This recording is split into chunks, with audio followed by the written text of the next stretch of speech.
Bueno, estamos súper felices y contentos. Hoy es el primer episodio de esta temporada del podcast Diana Alonso, agradeciendo siempre esa fidelidad a través de estos contenidos digitales. Y este es un espacio justamente para abordar esos temas sociales que nos interesan como familia, como sociedad guatemalteca, pero también como individuos que estamos interesados por el rumbo que pueda tener nuestro país. Y, por supuesto, teníamos que tener en el primer programa un invitado muy especial y en un tema que está llamando mucho la atención por toda la expectativa mundial que ha generado. Vamos a hablar de Guatemala y migración. ¿Ha llegado Trump? ¿Qué nos espera? ¿Cuál es el panorama? ¿Cuáles son esos pasos agigantados que se vienen para las siguientes semanas? Y para hablar de este tema, teníamos que tener un invitado de la talla de Yair Dabroy. Yair, bienvenido. Él es coordinador del Departamento de Investigaciones Sociopolíticas de ACIES, con una amplia trayectoria en temas, no solo temas de migración, sino lo que referíamos, sociopolíticos. Y ahora que Trump llega, el 20 de enero, asume la presidencia, ni habían transcurrido 24 horas y habían acciones puntuales en el tema de migración. Yair, qué gusto saludarlo, tenerlo por acá. Gracias por aceptar en ser nuestro primer invitado, pero necesitamos abordar ese tema no solo por los 3 millones, más de 3 millones de guatemaltecos que residen en Estados Unidos, sino el impacto que tiene para la economía y para la sociedad en general en nuestro país. Bienvenido. Muchas gracias por la invitación, Diana, y muchas gracias a todas las personas que nos están viendo a través de tu medio de comunicación. Creo que es uno de los temas más importantes, no solamente para el 2025, sino probablemente para toda la gestión gubernamental que se tenga por parte del presidente Donald Trump, porque, como tú lo dices, si bien el día de hoy lo que nos amerita estar conversando es el tema migratorio, que es algo que impacta directamente a la región y a Guatemala en específico, pues vamos a ver una serie de acciones que probablemente tengan repercusiones serias, digamos, a nivel global, y Guatemala probablemente también reciba mucho de ese impacto en lo social, en lo político, en lo económico e incluso, te diría, en lo cultural. Yair, y el escenario, la radiografía general que tenemos a pocas horas, pocos días que Trump llegara a la presidencia, estaba tomando posesión y la plataforma digital y gratuita para poder solicitar asilo, el CBP One, ¡boom!, se cierra. Veíamos esos testimonios, esas imágenes de llanto de las personas que estaban justamente en la frontera.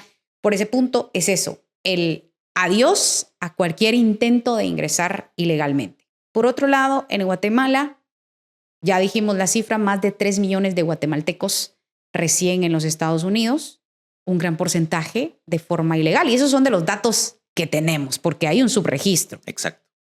Por otro punto, la solicitud del presidente que dijo que quería solicitar el TPS, que podría complicar la agenda también. Por otro lado, la posibilidad de poner una base militar en Guatemala cambiaría también el esquema político que se tiene. Y por otro lado, lo que se había mencionado, que fue un término cuestionado y poco entendible, el tercer país seguro. Después dice, no, quédate en México, se va a aplicar esta nueva política, pero todo repercute con nosotros. Sí, bueno, veamos. Yo creo que lo que sí no podríamos estar argumentando en este momento es sorpresa. Sorpresa lo creería con la incredulidad de que Donald Trump fuese capaz de tomar ciertas acciones para su primer mandato. Pero ya tuvimos la experiencia de un mandato de Donald Trump hace 8 años y pues conocimos las implicaciones que tuvo ese mandato. De hecho, Guatemala firmó ese convenio de tercer país seguro, que muy probablemente se reactive, como tú lo dices, en los próximos meses. Hay una amplia posibilidad. Hay toda una connotación discursiva contrario a la migración irregular. Sobre todo, incluso hay que señalar que en algunos aspectos pareciera hasta un tinte xenófobo. Ayer la Casa Blanca, pues inmediatamente da de baja la página en español de las comunicaciones gubernamentales, y eso ya hay una fuerte implicación, porque estamos hablando del país más relevante a nivel global en términos económicos, políticos y militares. Y recordemos que son los 3 aspectos que pesan para la política internacional. Creo que lo que sí deberíamos de estar considerando son las acciones que vamos a tomar los países de la región, porque pues ya no estamos únicamente en la posibilidad de la queja, sino vamos a tener que poder otorgarle ciertas condiciones a las personas en diferentes aspectos. Condiciones para que las personas no decidan migrar de manera irregular. Recordemos que la migración es un derecho, pero al hacerlo irregularmente se exponen vidas.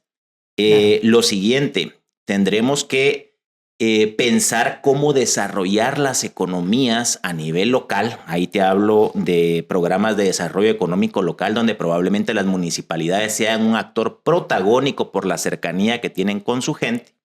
Más allá de lo centralizado que está toda la administración pública en la ciudad de Guatemala y que dificulta mucho que sus brazos lleguen, por ejemplo, a Tectitán en Huehuetenango, a Poptún en Petén, al Estor en Izabal. De por sí, el terreno es complejo en términos geográficos del país y a eso habrá que, digamos, considerar acciones en función de esa masiva deportación que se ha venido planteando por parte del presidente Trump. Un día después de su toma de posesión, 4 aviones aterrizaron con más de 100 personas cada uno en territorio guatemalteco. Esa es una dinámica alta dentro de los rangos normales de las capacidades que tiene, por ejemplo, nuestro aeropuerto. ¿Qué sucede si hay una ocurrencia que sería muy mediática y tú que estás muy cercana y te desempeñas en los medios de comunicación sabes que hay ciertas acciones que posicionan la imagen de alguien? Creo que esa deportación masiva que se ha venido anunciando probablemente sea un parteaguas en su gestión que lo catapulte ante su electorado. El electorado de Donald Trump está consciente de esas acciones y está de acuerdo con esas acciones. ¿Qué pasaría si tenemos una deportación masiva donde nuestras capacidades institucionales están por demás rebasadas? ¿Qué vamos a hacer con las personas que están llegando a Guatemala? ¿Qué les estamos ofreciendo como país? Esas son las implicaciones que nos tenemos que ir planteando porque pues esta es solo la punta del iceberg, creo yo, de toda una gestión que como mínimo tendrá 4 años con esta lógica republicana. Y recordemos que en este momento hay mayoría en el Congreso de los Estados Unidos, hay mayoría en el Senado. Muchas gobernaciones son proclives a este discurso de Donald Trump y te diría que al día de hoy no estamos hablando de una lógica republicana, incluso no es lo que hemos venido conociendo en la historia como el desenvolvimiento del Partido Republicano, un partido más conservador que tiende a reducir impuestos, que le pone más atención a la economía que a las cosas sociales. Hoy estamos viendo un partido que prácticamente tiene una línea de pensamiento muy de la mano al pensamiento del presidente Trump. Y radical, porque fue un discurso emotivo y radical. Lo que tú mencionabas, puede darse esa deportación masiva por lo que se ha dado durante las últimas horas. Estamos hablando de más de 250,000 guatemaltecos que tienen ya una orden de deportación inapelable. Entonces, estos tendrán que venir en las próximas semanas a Guatemala. ¿Qué pasa con esa capacidad rebasada de las instancias de gobierno? Porque sí que hay que hacer un plan para que la gente no se vaya, pero también tenemos que ser muy congruentes con la realidad del país. Y tenemos que ser honestos, digamos, nosotros en Guatemala tenemos 2 planes de recepción, el plan de recepción aérea y el plan de recepción terrestre, que ha venido funcionando más o menos articulado y si bien habrían cosas que siempre pueden ser mejorables, digamos que en términos generales es bastante funcional como han venido actuando las instituciones y hay que reconocerlo porque muchas lo hacen con recursos sumamente limitados y hay que reconocer también que dentro de la administración pública hay gente muy comprometida, a veces con salarios muy bajos, con pocas condiciones para que se puedan desempeñar. Sin embargo, son las personas que sacan el pecho por la institucionalidad pública la que han en buena medida ido sosteniendo este tema de la recepción tanto terrestre como aérea. El asunto es que tenemos que estar conscientes que por naturaleza los estados funcionan lento. ¿A qué me refiero con esto? A que no pueden por ocurrencia hacerse desembolsos para ciertas acciones, para ciertas atenciones. Las instituciones trabajan bajo un sistema de planificación y programación presupuestaria. Ahí estamos hablando de planes operativos anuales, planes operativos multianuales, que responden a un plan estratégico institucional.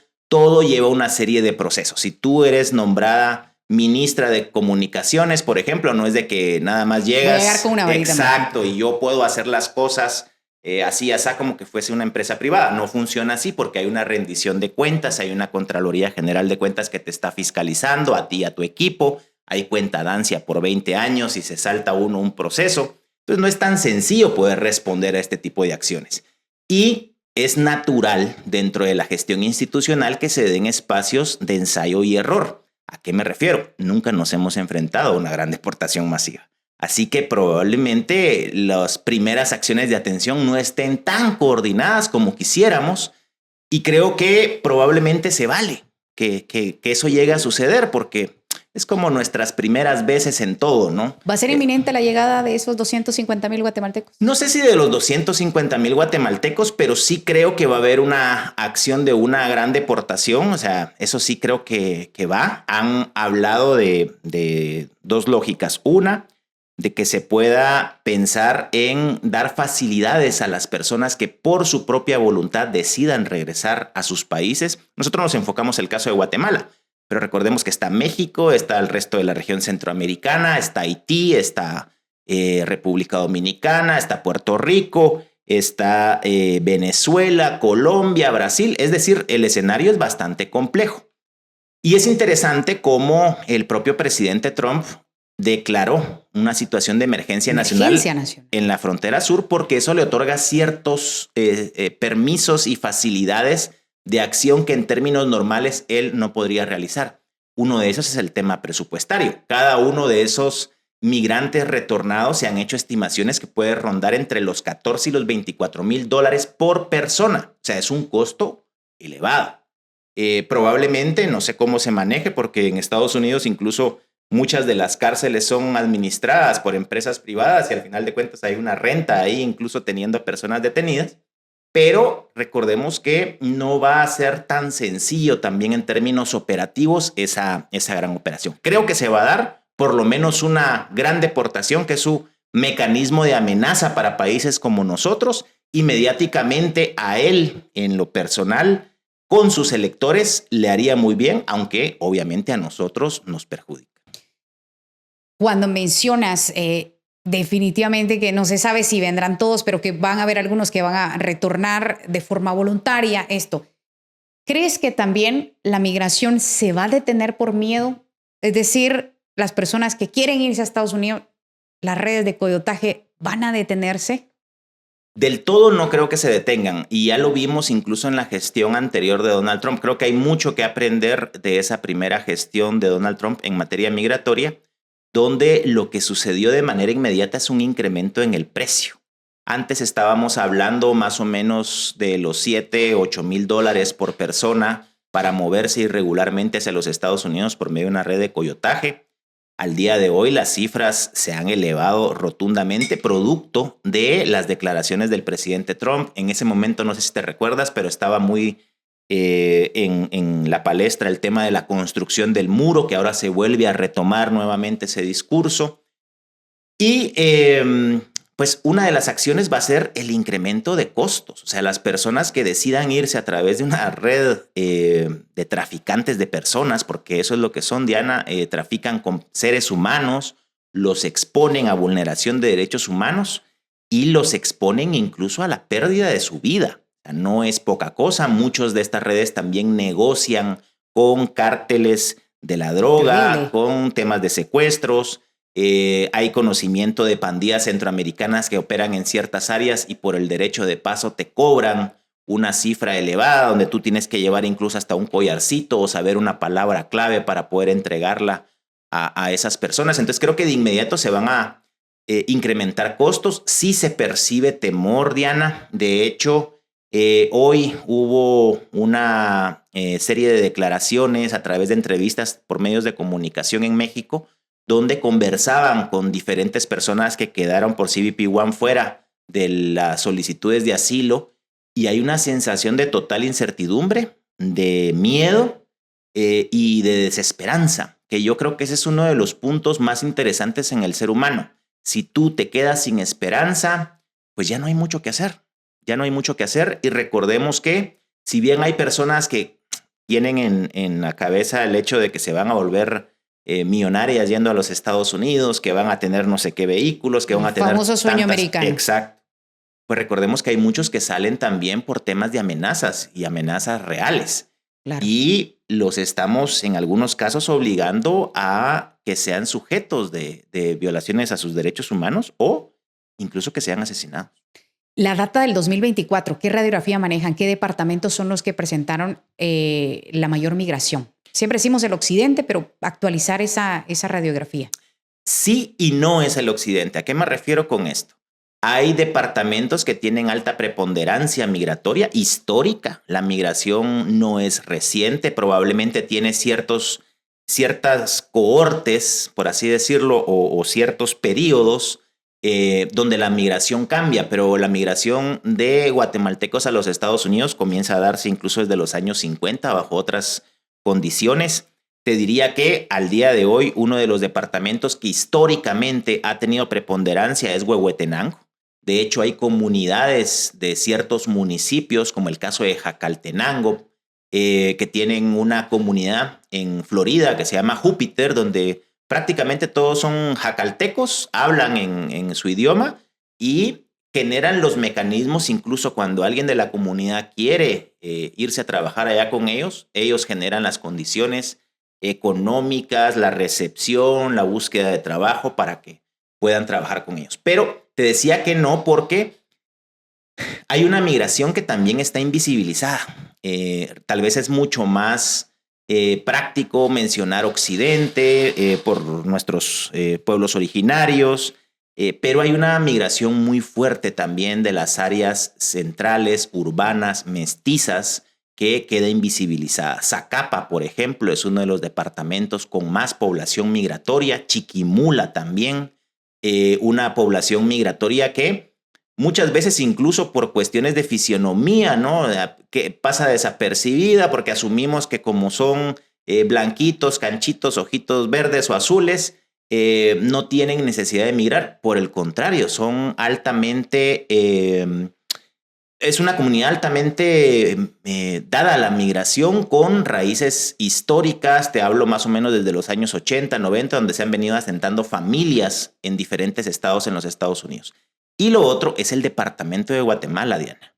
La ciudad de Guatemala es altamente expulsora de personas, y me refiero con la palabra expulsor porque el sistema en general no te genera las condiciones para que necesariamente tú te quieras quedar. Creo que muchos de los que hoy estamos acá en Guatemala, teniendo una profesión, teniendo un trabajo, somos privilegiados en buena medida.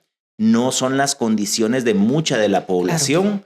Claro. Recordemos que en Guatemala pagamos impuestos, pero pagamos 2 veces por los servicios. Es decir, si tú tienes a tus hijos, tú pagas impuestos donde, digamos, lo normal, lo natural sería que utilizaras el servicio público de educación, pero pagas impuestos y nunca estás pensando a qué escuela pública voy a mandar a mis hijos. Claro.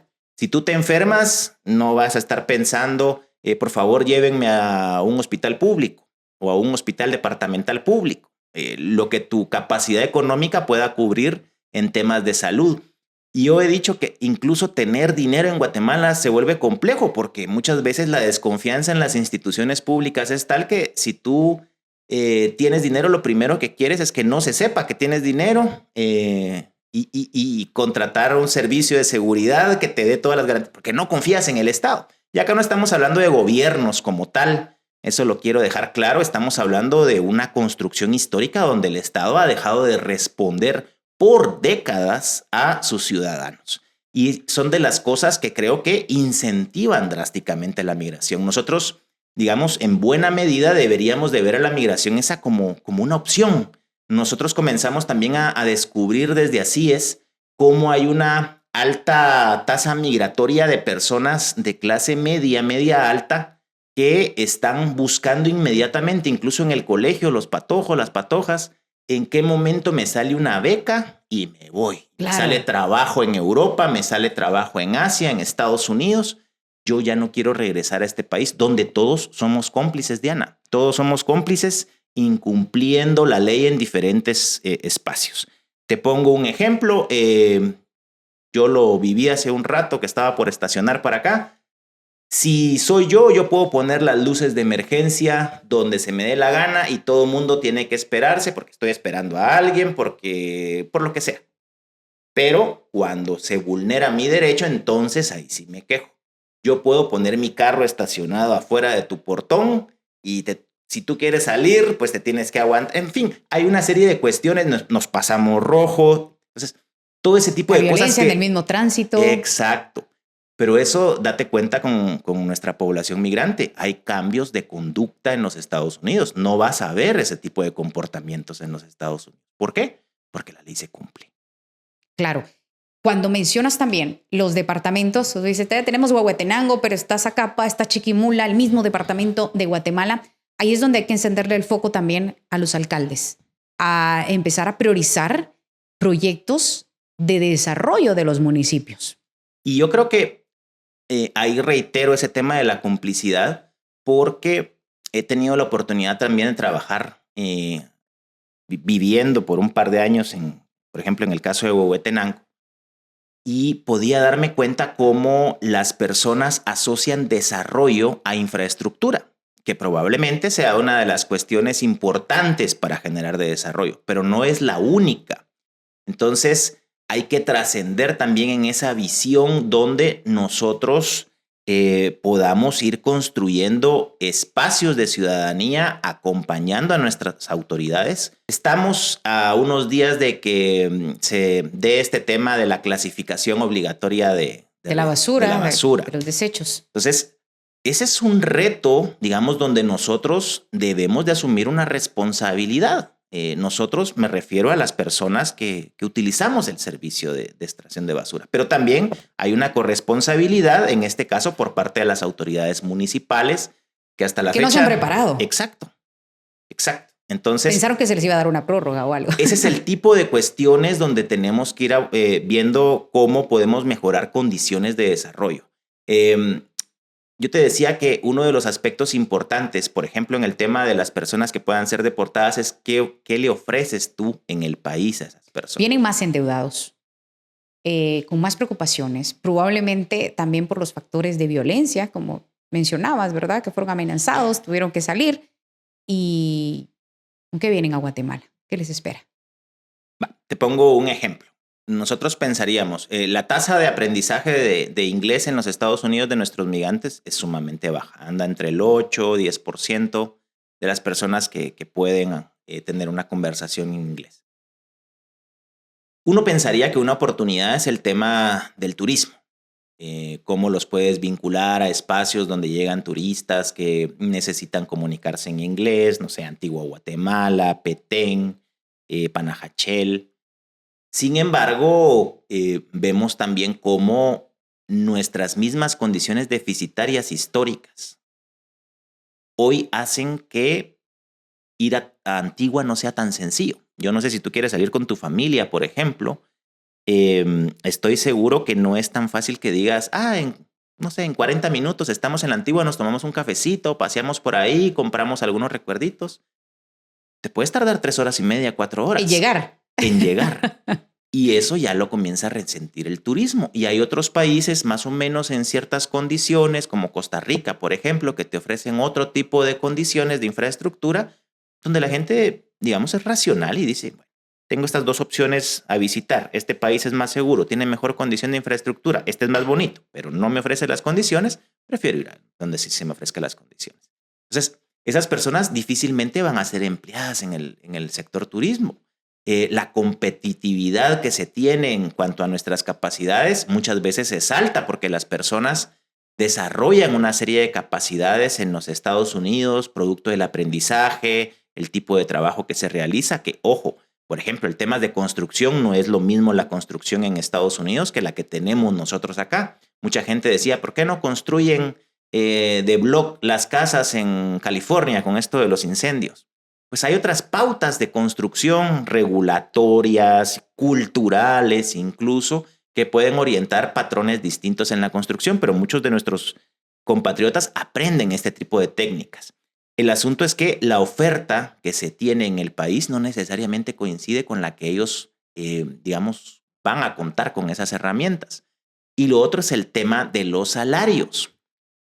Al día de hoy, tú lo sabrás mejor porque cubres todo el tema noticioso en el país, pero uno de los mayores déficits que tenemos en Guatemala es la ausencia de pilotos de transporte pesado. ¿Por qué?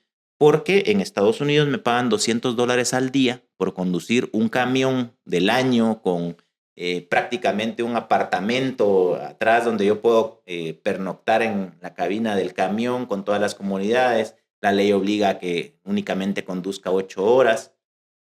Contra salarios que no necesariamente son los mejores en el país, las condiciones de los vehículos son malísimas. Uno lo puede ver cuando pasas a la par de un camión, un tráiler, el estado de las llantas, por ejemplo. Ese tipo de cuestiones, pues ahí no tenemos capacidad de competencia, pero lo tenemos que generar. Y por eso es de que yo le apuesto en sintonía con lo que tú dices a que se debe de desarrollar una estrategia donde los gobiernos locales tengan ese protagonismo que tú mencionas. Hay modelos de desarrollo económico local que lo que privilegian es el crecimiento económico y por lo mismo la derrama económica que genere empleo, pero se deben de generar estrategias en coordinación entre el gobierno central, la cooperación internacional, porque ahí es sumamente importante los entes cooperantes con todo y lo que está pasando con USAID en este momento, la cooperación con otros gobiernos de la región. Creo que hay una oportunidad, por ejemplo, para el actual presidente de la República, en el caso de Guatemala, con Bernardo Arévalo, de poder establecer alianzas directas porque tiene una sintonía con la presidenta de México, por ejemplo, en términos ideológicos, de programa político. Hay una oportunidad para ellos. Y lo otro es tratar de posicionar a Guatemala como un área de relevancia para los Estados Unidos, pero donde Guatemala también tenga una capacidad de negociación. Ya tú mencionabas que en este momento hay complicaciones en Honduras con una base militar que se tiene allá y que probablemente pueda ser trasladada a territorio guatemalteco.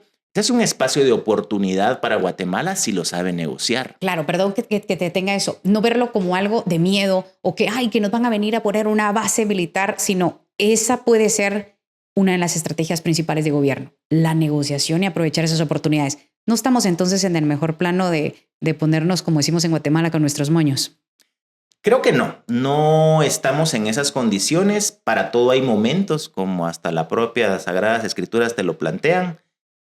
Creo que este momento es un momento de precaución en las acciones políticas de parte de nuestras autoridades, de la búsqueda de espacios de coordinación, de la búsqueda de canales de comunicación, porque nos guste o no, es el principal socio comercial de Guatemala, los Estados Unidos, es el principal socio político, porque al final de cuentas, estar tan cerca de los Estados Unidos nos convierte en un espacio geoestratégico interesante. En el plano de la política internacional pesa si tú tienes una amplia capacidad económica o si tú tienes una amplia capacidad militar. Guatemala no tiene ninguna de las dos, pero sí la tiene Estados Unidos. Y Estados Unidos va a resguardar en buena medida a los vecinos cercanos por las mismas necesidades de resguardarse a ellos mismos. Por eso es que Guatemala se convierte en un espacio tan importante en Centroamérica, como lo conversábamos hace algunos minutos, Diana, porque no tiene las mismas condiciones políticas que puedan ser contrarias a sus intereses. Casos Honduras, El Salvador, Nicaragua, que tienen su propia dinámica. Y Guatemala creo que tiene ese tipo de ventaja que tendrá que saber capitalizarla en los próximos meses, porque tampoco podemos esperar a que pase el primer año de Donald Trump para tener una línea de comunicación directa y de coordinación de trabajo en los temas que la actual administración del presidente Trump considere pertinente, por ejemplo, en el campo de la cooperación internacional. Y esto trae al siguiente tema. Escuchábamos declaraciones hace algunos días del expresidente Jimmy Morales. Decía, bueno, es que en nuestro gobierno se firmó lo del tercer país seguro, pero los Estados Unidos no cumplió con lo que había prometido de proveer pues para armar todo el tercer país, o al menos lo que eso requería. ¿Se va a reactivar lo del tercer país seguro? Pensando ya la declaración de quédate en México, bueno, si no quédate en México, pásate a Guatemala. ¿En qué consistirá entonces si se reactiva esa negociación? Que ya lo mencionabas, el presidente tiene que tomar alguna oportunidad. Creo que se va a volver a plantear el tema de reactivar este espacio de tercer país seguro. Probablemente estos 90 días que se ha planteado de no cooperación a nivel de USAID, hay un espacio de evaluación de estos 3 meses para considerar las acciones que se tengan como pertinentes para atender en la región. Recordemos que también en la gestión del presidente Biden hubo la intencionalidad con el caso de personas migrantes venezolanas de poder considerar a Guatemala y a Colombia como algunos espacios muy similares en la línea de tercer país seguro, donde lo que sí necesitamos es contar con las condiciones necesarias de atención para este tipo de personas. ¿A qué me refiero con esto? Tanto para migrantes que estén siendo deportados de Guatemala como de otros países, se deben de tener las condiciones necesarias. Acá hablamos temas de infraestructura, temas de insumos, temas de recursos, temas de pertinencia cultural. Acabamos de ver la relevancia que tiene la pertinencia cultural con el tema del EPTAOR que se ha venido manejando por parte de las autoridades de PGN y lo complejo que se vuelve cuando lo cultural no necesariamente coincide con lo que nosotros estamos regularmente acostumbrados. Yo lo he visto hace ya varios años todavía era la Dirección General de Migración. Recuerdo casos donde había población de la India, había población de Pakistán que tenían otros patrones de consumo de alimentos, tenían patrones incluso de oraciones específicas a ciertos horarios, cosas en las que ellos no se podían vestir, que para nosotros serían de lo más normal y natural. Incluso temas como la pertinencia cultural para atender este tipo de cosas, la capacitación y sensibilización del personal en este tipo de temas también es importante. O sea, el escenario es complejo, hay que decirlo, y entiendo incluso que la vicepresidenta Karen Herrera hizo mención que ya se están desarrollando un reforzamiento de la institucionalidad en el país para poder mejorar las condiciones de recepción de las personas que sean deportadas, tanto guatemaltecas como si se decide reactivar ese tema del tercer país seguro. Y habrá que generar las condiciones necesarias de inclusión económica, inclusión social y en algunos casos incluso hasta inclusión política, ¿no? Nuestros propios migrantes han demandado en su momento que sean incluidos en el tema electoral más allá de la elección presidencial. Claro. Que se relajen un poco más las medidas, porque es muy restrictivo el que los candidatos se puedan acercar allá y buscar el voto de los migrantes. ¿Qué pasaría, por ejemplo, como tú lo dices, ese más de 3 millones de guatemaltecos, pues decidiera ponerte diputados, alcaldes, o que participen por su propio distrito, como sucede ya en algunos otros países donde las comunidades de personas migrantes son tan amplias que llegan ya a tener representantes propiamente en los congresos? Podría ser decisivo cambiar ese tablero político. Yair, en pocas palabras, porque la mayoría de guatemaltecos no tenemos claro en qué consiste o qué enmarca el tercer país seguro. ¿Cuál es el feedback que nosotros tenemos con los ciudadanos? Van a instalar unos grandes albergues, había dicho en Petén, que en Izabal van a poner un gran albergue, nos van a traer a todos los migrantes, hay que darles de dormir, hay que darles de comer, en lo que ellos realizan toda la solicitud para poder ingresar a los Estados Unidos. Y la gente dice, no, pero es que si nos traen a tantos migrantes, se va a poner más inseguro nuestro municipio, nuestro departamento, ¿de dónde se les va a dar tanta comida? Ese es el feedback que tienen algunos guatemaltecos que entienden más o menos lo del tercer país seguro. ¿Qué es lo que enmarca realmente el tercer país seguro? Y obviamente se va a tener que volver a actualizar, probablemente con muchas cosas que requiera ya la nueva gestión de Trump. Bueno, digamos, para hacerlo en términos mucho más sencillos, este concepto no nace con Donald Trump. Este concepto viene más o menos desde los años 50, donde se comienza a discutir que pueden haber países de acogida de personas en lo que se regulariza su situación migratoria con respecto al país a donde están interesados ellos en acceder o desarrollarse como personas. Básicamente es un espacio donde Guatemala podría recibir a personas solicitantes de asilo no nacionales. Estamos hablando, por ejemplo, la comunidad venezolana que ampliamente está pues trasladándose por nuestro territorio, intentando llegar a los Estados Unidos. Puede venir gente de Venezuela y les digan, no, no los vamos a recibir aquí en Estados Unidos, sino que va a esperar que se resuelva su situación en uno de los países donde nosotros tenemos una especie como de base para que se pueda hacer todo el acompañamiento en lo que se aplica a su situación migratoria, ya sea solicitud de asilo o solicitud de refugio. Entonces se envía a esta comunidad a Guatemala, donde tendrá que esperar el plazo correspondiente. En algunos casos el plazo es relativamente amplio, estamos hablando de meses. He conocido casos de años, año y medio, he conocido algún caso de año y medio, donde deben de esperar y se deben de generar ciertas condiciones donde quien solicita este espacio de tercer país seguro, en este caso Estados Unidos, regularmente asume costos de atención, porque si no sería un gran costo para el estado de Guatemala, ¿no? Es claro. decir, ya tenemos una seria complejidad con nuestra población migrante y recibirlos de manera adecuada y digna, tratar de revincularlos a nuestra sociedad. Sumemos a que tendríamos que estar recibiendo personas migrantes de otras nacionalidades. Y en el caso de Donald Trump, ¿cuál es la intencionalidad de esto? Creo que es desincentivar la migración, porque lo que las personas podrían estar pensando, no sé, te pongo... Está más difícil, mejor te No, pero digamos, o algo. te pongo casos, no sé, alguien de Colombia, alguien de Brasil, por señalar nombres, está pensando llegar a Estados Unidos y desarrollarse en Estados Unidos. Pero Guatemala cree que no le va a entregar las condiciones necesarias, si no, no fuésemos un país altamente expulsor de personas migrantes, ¿no? Entonces, la idea es que tú digas, no, es que para que me manden a otro país donde tengo que esperar, donde las condiciones no necesariamente van a ser las que yo quiero, donde no va a estar mi familia, por ejemplo, porque hay muchos casos de reunificación familiar también, o donde no me siento seguro, porque tal vez estoy siendo amenazado en Honduras y me mandan a Guatemala, y si de verdad hay una banda que está interesada en causarme algún daño, pues es relativamente fácil pasar de Honduras a Guatemala y causarle daño a la persona, ¿no?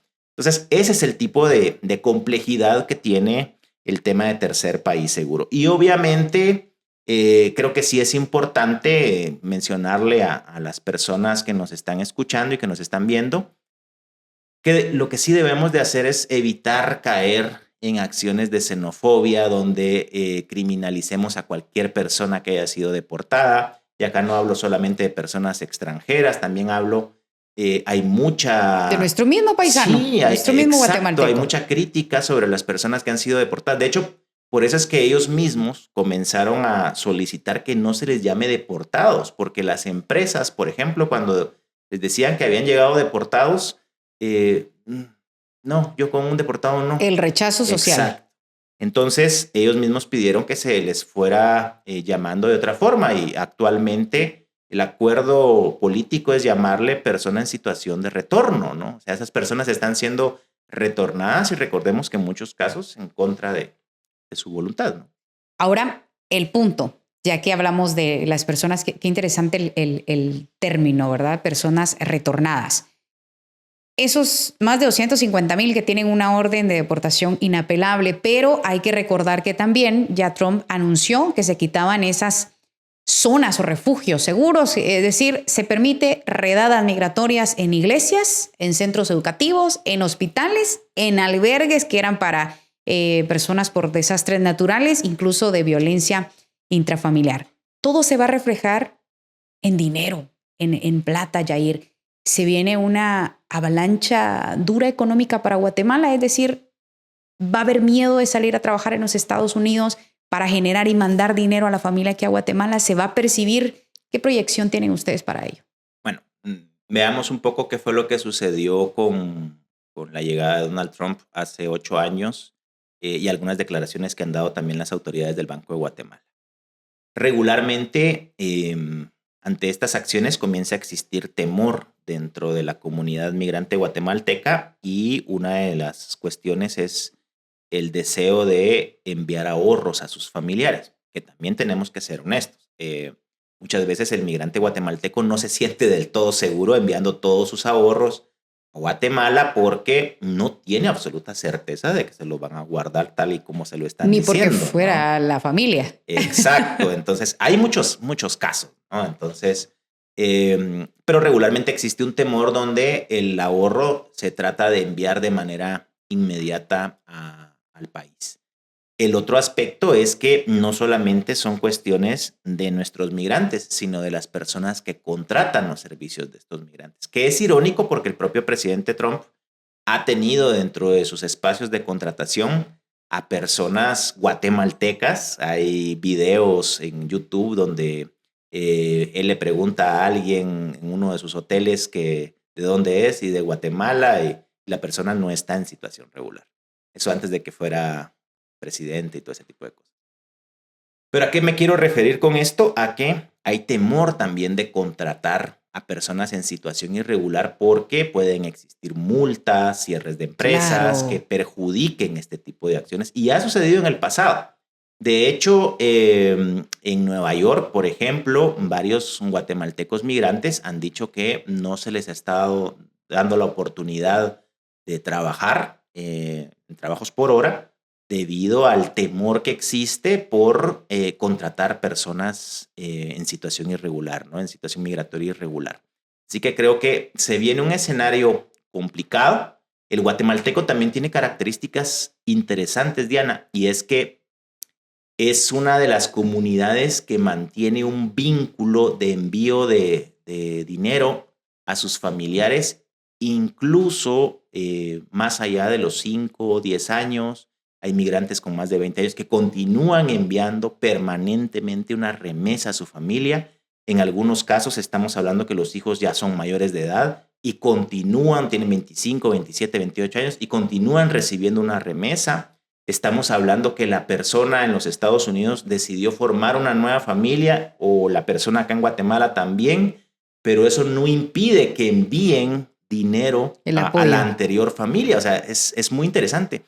Y remarco esto porque es un comportamiento muy propio de los guatemaltecos. Regularmente, a nivel global, no vas a ver ese tipo de comportamientos, ni en América Latina, ni en otros aspectos migratorios que se dan, por ejemplo, a Europa por parte de comunidades asiáticas o africanas. El comportamiento y el vínculo con su comunidad de origen es alta.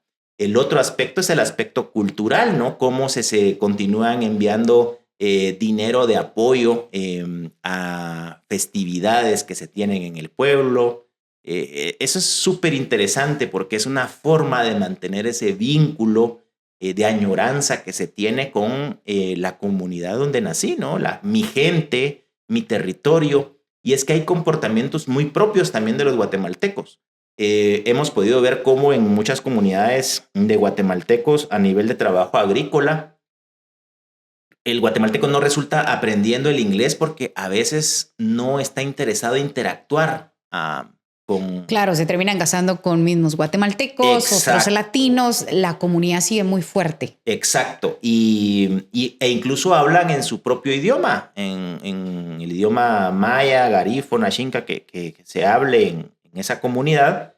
Ni siquiera se habla el español. O sea, es a veces el tema de una comunidad que, si bien tiende a tratar de... Es contradictorio porque no trata de posicionarse ante los estadounidenses como mi cultura y mi cultura es la mejor, como pasa con otros temas Claro. culturales. Por el contrario, se siente partícipe de esa dinámica, de esa cultura, pero entre ellos prácticamente interactúan nada más, no tienen mayor contacto fuera. Esa es una de las características interesantes que nos resta ahí puntos con el tema del idioma, porque hay menor oportunidad de aprender el inglés y en una situación de potencial deportación, es que puedan ser empleados, no sé, en un call center, por ejemplo. Yo recuerdo que hace ya varios años, cuando comenzó todo este tema de las deportaciones en el gobierno de Barack Obama, a Barack Obama incluso se le llama el gran deportador. eh, Y que Era la demócrata. idea, claro, y que la idea ha sido directamente y si tú revisas los números, distinta. Joe Biden incluso supera. Entonces, eso es lo irónico también de la política, no solo de nuestro país, sino de los propios Estados Unidos, ¿no? Como también los demócratas han mantenido esas pautas de comportamiento, porque recordemos que a pesar de que esté Donald Trump, a pesar de que pueda ser un ala muy conservadora del Partido Republicano, la lógica en Estados Unidos regularmente es una lógica muy institucional. No es como en nuestros países que si llega Juanito o Pedrita o quien sea de presidente cambia totalmente todo. No, hay una lógica de respetar cierta institucionalidad. Y para este tipo de países, el corto plazo es a 50 años. Y recordemos que hay cosas como el tema migratorio donde se enmarcan en temas de seguridad nacional que trasciende gobiernos. Es decir, pueden haber matices muy propios, por supuesto, de la gestión de Donald Trump, pero hay una lógica de Estado que incluso sostuvo el sistema demócrata cuando Donald Trump no quiso reconocer los resultados electorales, por ejemplo, contra el propio Joe Biden, ¿no? Entonces, la dinámica creo que es interesante, compleja. No se avisoran, no te diría ni siquiera años, sino meses inmediatamente. Las próximas semanas van a ser muy movidas porque cuando le da un estornudo a los Estados Unidos, a nosotros nos da pulmonía. Claro. Somos una economía muy pequeña, con una institucionalidad histórica muy débil, que va a tener que otorgar ciertas condiciones que no lo hizo de inicio. Por décadas, Diana, no se le otorgaron las condiciones a las personas y por eso es de que hay una alta migración. Hoy hablamos de cerca de 3,5 millones, 4 millones de guatemaltecos en los Estados Unidos. Y hay que ver cómo se puede responder para que, digamos, no tengamos tampoco un colapso a nivel de insatisfacción de muchas personas que no encuentran resolver sus vidas y sus condiciones familiares en el propio país y en sus comunidades de origen. Claro. Tengamos un poquito de esperanza en el panorama, bueno, pero muy enfocados a la realidad. El endurecer todas estas políticas migratorias, y porque Trump lo ha dicho, no es que yo no quiera al migrante, sino yo no quiero al migrante ilegal. Lo decía en sus discursos y lo sigue reiterando, y no solo refiriéndose al guatemalteco, sino en general. ¿Crees que esto podría facilitar un poco el procedimiento de solicitar visa? Porque solicitar visa termina siendo como un premio o un gran desafío que te den la visa, y muchas veces a veces solo es para ir a pasear. ¿O van a mejorar también esos programas a través del Ministerio de Trabajo en donde sí, el migrante se va a trabajar, pues digámoslo así, con permisos especiales? ¿Creen que se podría suavizar un poco esta línea, o va a continuar también como está, o también se va a endurecer aún más? Bueno, me encantaría tener la bola de cristal para darte respuestas certeras, pero creo que mi percepción es que el tema de las visas por una política de seguridad nacional de los Estados Unidos no es tan simple que se pueda relajar. Pero sí creo que todo el tema del trabajo temporal puede ser una gran oportunidad porque la economía estadounidense hasta el año pasado tenía un déficit en sector infraestructura, agricultura, de la construcción, de cerca de 11% de personas para que la economía esté completamente dinamizada en Estados Unidos. Es decir, y 11% en Estados Unidos es un montón de gente. Que no todos tienen las competencias necesarias y la disposición al trabajo como sí la pueden tener migrantes guatemaltecos, ¿no? Creo que el tema de los programas de trabajo temporal probablemente sean uno de esos mecanismos que se deben de incentivar y mejorar. Yo he conocido experiencias, por ejemplo, en Sololá y en Quiché, donde las personas están altamente satisfechas con este tipo de programas porque no te desvincula completamente de tu terruño, no te desvincula y no rompe el tejido social, porque pues, un migrante al final de cuentas se rompe la relación con su familia, ¿no? Con su pareja, con sus hijos, claro. Y eso tiene un costo social significativo. Entonces he visto cómo las personas en Sololá, en Quiché, están mucho más dispuestas y cuidan demasiado ese tipo de oportunidades. De hecho, ellos mismos van seleccionando cuando les piden que se incremente el número en ciertas empresas. Son muy selectivos para saber a quiénes van proponiendo para que puedan ir aplicando a ese tipo de espacios, que yo lo he conocido en Canadá, por ejemplo, y las personas incluso en Canadá llegan a desarrollar relación con estas personas. Yo recuerdo un caso muy específico, unos cuidadores de caballo en Quebec, sorolatecos, que llegaban por 6 meses a trabajar a Quebec, se llegaron a ser muy amigos del dueño de las fincas. Él no solamente le mejoró las condiciones por la misma relación de confianza que fue estableciendo con ellos, les pagó para que aprendieran a estudiar inglés, a estudiar francés, les daba regalos para que trajeran acá a sus hijos. Entonces estaban muy contentos porque trabajaban 6 meses allá, mantenían su relación acá en Guatemala, regresaban a trabajar, ellos tenían parcelas de cultivos acá, trabajaban sus cultivos durante 6 meses, atendían a su familia, mantenían el vínculo con su comunidad. Y creo que esa va a ser la lógica del mundo globalizado. Hace probablemente 30, 40 años te dirían, voy a hacer un podcast para que me vean en una red. No, eso no funciona, solo la televisión te hubieran dicho. Pero creo que de hecho vamos a esa lógica donde en las siguientes décadas, en todo nivel, se van a dar esos tipos de movilidad. Por naturaleza, el ser humano cada vez tiene más facilidades para moverse de un espacio a otro y se requieren ciertos conocimientos, ciertas especializaciones, y hay una relación natural de la economía que es el tema costo-beneficio, ¿no? Y se estima que el 70% de la economía es informal en Guatemala y que mucha de esa economía informal también se mueve a través de las remesas. Y dicen, bueno, es que es por consumo, sí, pero de repente esta persona dice vendo tal cosa, el otro vende otra cosa y empiezan a comprarse y se va generando también esa generación de riquezas en las familias. Las dinámicas económicas son muy relevantes en el caso guatemalteco, sobre todo porque el guatemalteco de una u otra forma busca la forma de poder generar sus ingresos. Y eso lo vemos con los propios datos de línea donde te hablan de la alta empleabilidad que se tiene en el país. Sí, 70% de informalidad, pero alta empleabilidad. ¿Qué significa esto? El guatemalteco anda viendo en qué se emplea y en qué genera recursos. Y si no tengo trabajo, no me contratan, salgo a vender panes a un semáforo. Yo conozco experiencias justamente de esto y van viendo cómo van desarrollando y generando sus propios ingresos para poder subsistir. Porque hemos desarrollado exageradamente, para mi gusto, una amplísima resiliencia, y es que nos tratamos de sobreponer a todo. Como no hemos tenido acompañamiento desde que nacemos hasta que morimos, y esto probablemente lo padeció tus papás, tus abuelos, del Estado, a diferencia de otros países donde hay un programa, hay un subsidio. En nuestro caso no, acá cada quien se rasca por sus propias uñas y va buscando sus propios medios de sobrevivencia. Y la necesidad es la madre de todas las ciencias. Los guatemaltecos somos fibrudos, dicen por ahí. Esto. La misma necesidad de poder subsistir, también sacar las deudas y los compromisos que tenemos. El gran porcentaje de los guatemaltecos se las ingenian para poder generar esa riqueza. Yair, recomendaciones no para los que estamos aquí, porque tenemos una fuerte comunidad migrante que está teniendo mucho miedo en este momento. Un mensaje para ellos allá en los Estados Unidos. Bueno, básicamente creo que hay que estar atentos a los diferentes medios de comunicación, tradicionales y no tradicionales.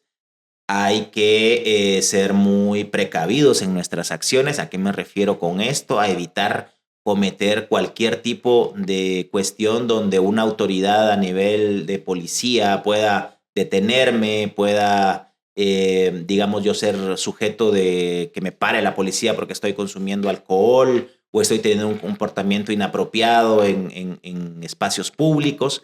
Creo que es muy importante que vayamos con pies de plomo en las siguientes semanas, que tampoco se genere un caos, porque creo que tenemos que ir conociendo realmente cuáles son los alcances de este tipo de política. No la veo tampoco como una política permanente el tema de la deportación masiva, por ejemplo. Creo que mediáticamente le va a hacer bien, entre comillas, al presidente Trump generarla por sus votantes y por el estilo de gestión que ya hemos conocido en Donald Trump. Pero no lo veo sostenible tampoco en el tiempo, porque como decíamos hace unos minutos, la economía estadounidense necesita tener personas empleadas en áreas donde naturalmente el americano, el estadounidense, no va a realizar este tipo de trabajos.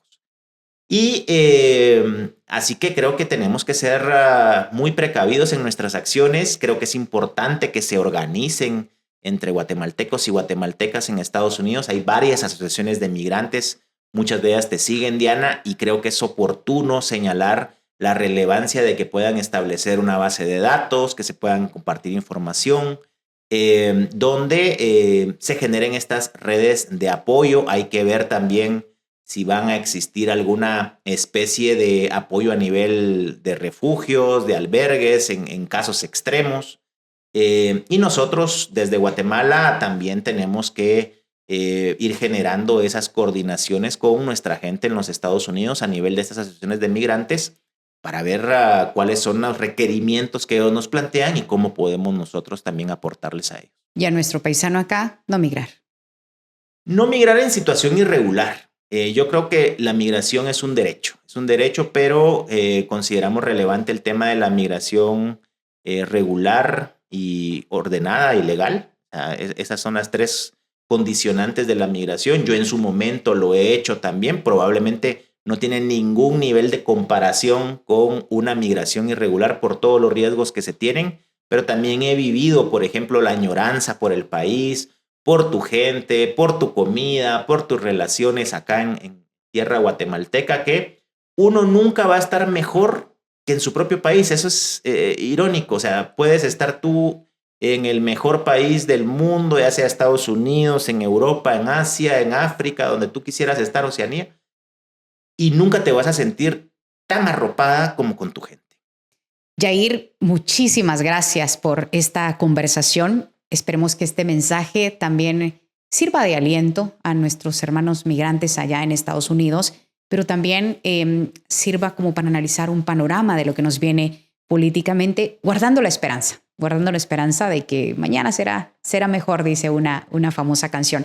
Te agradecemos que haya sido nuestro invitado especial, Muchas nuestro gracias. invitado de honor, que le dieras este check positivo a esta nueva etapa de contenido digital en Diana Alonso Podcast, donde vamos a tratar de abordar esos temas en donde la prioridad sea la sociedad guatemalteca. Y por supuesto agradecerle a Estudio Avance, porque son especialistas en la grabación de podcasting, también en creación de contenido digital, en creación de páginas web. Entonces, Estudio Avance también se une al equipo de Diana Alonso Podcast. Agradeciéndote una vez más y agradeciéndole a usted. Si le gustó este contenido, por favor, compártalo.